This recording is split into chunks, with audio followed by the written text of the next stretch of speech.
السلام عليكم يا أصدقاء، كيف حالكم اليوم؟ أتمنى أن تكونوا بألف خير.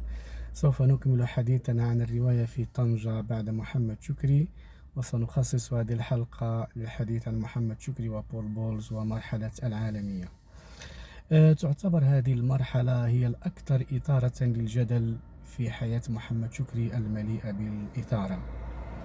جدل بخصوص نشر السيرة الروائية الخبز الحافي، جدل بخصوص طبيعة العلاقة بين شكري وبول بولز، الجدل بخصوص ما يدور بين النقاد حول السبب الحقيقي وراء عالمية محمد شكري.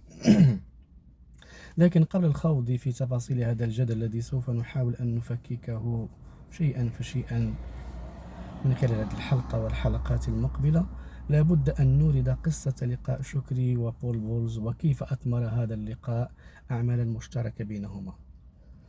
تعرف محمد شكري على بول بولز من خلال كاتب فرنسي اسمه إدوارد إيديتي، الذي قال لبول بولز: لماذا لا تنشر شيئا لمحمد شكري؟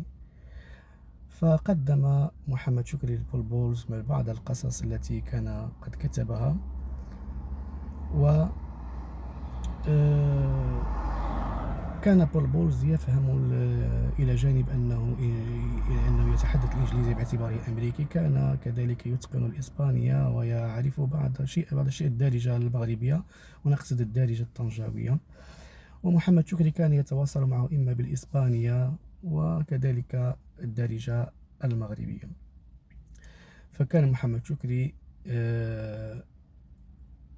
يأتي له بالقصص ويترجمها له بالإسبانية وكذلك بالدارجة، وبول بولز يقوم بترجمتها بالإنجليزية. وهكذا نشر بول بولز الكثير من القصص لمحمد شكري في أكابر الجرائد والمجلات العالمية وخصوصا الإنجليزية والأمريكية.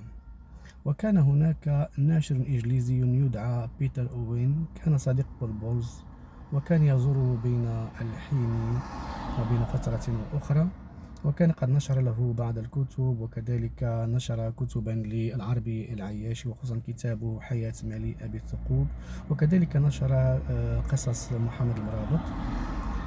وكان قد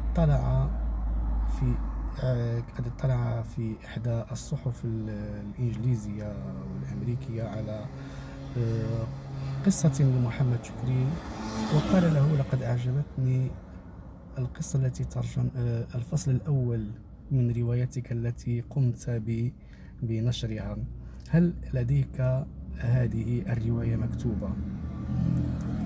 وهي لم تكن رواية، كانت فقط مجرد قصة منشورة وظنها الناشر بأنها فصل من رواية.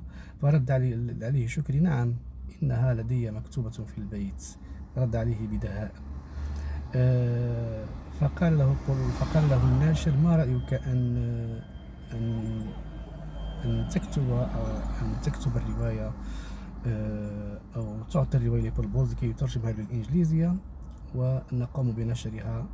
فوافق محمد شكري ووقع معه العقد.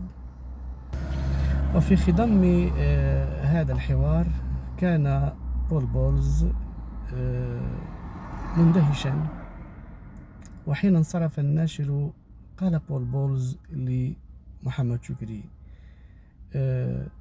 لماذا قلت له أن الرواية عندك مكتوبة في البيت وأنت تعرف أن ما نشرته قصة وليس فصلا من رواية؟ فرد شكري بكل برود: هو يريد رواية وسنكتبها. وهكذا بدأ شكري كتابة الخبز الحافي التي نشرت في البداية بالإنجليزية تحت عنوان من أجل الخبز وحده. عقبتها أعمال أخرى أهمها مذكرات محمد شكري مع تينيزي ويليامز ومذكراته مع جان جيني. سوف نكمل في الحلقة المقبلة حديثنا عن قصة ترجمة الخبز الحافي إلى الفرنسية، ثم نشرها بالعربية الذي جاء متأخرا عن النشر بالإنجليزية وبالفرنسية. شكرا لكم، دمتم بخير وإلى اللقاء.